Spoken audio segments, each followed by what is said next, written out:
So you decided to buy a green screen, or maybe you didn't, but that's not the point.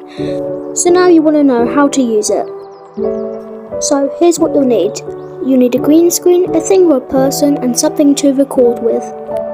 Firstly, you're going to record something in front of your green screen. Then go ahead and open up Capcut, and then create new. Now you're going to choose what the background is going to be. So if you wanted the octopus at the beach, then you'd put in a picture of a beach. Once that is imported, then you're going to set an overlay as your green screen video. You're then going to want to go ahead and press the edit button, then crop to crop it down so it's only just the green bit.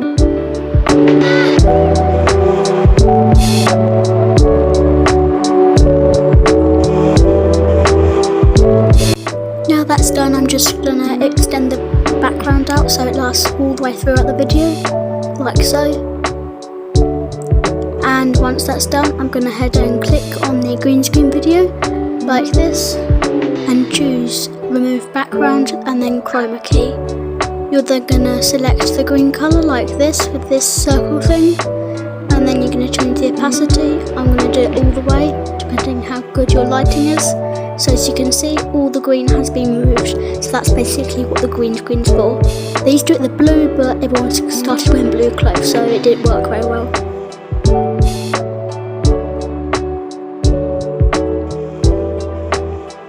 So yeah, that's basically how you do it. If you want to chop off your head like so, then all that you need is a bit of fabric that's the same colour as your green screen. Then place it over your head if you want to chop off your head, like this, and make sure it actually stays on your head, unlike mine. Then do whatever you want, and as you can see it's very falling off, so I probably need to reshoot that. And there's me trying to put it back on again. So yeah, you can have fun with this and just cut it out as normal.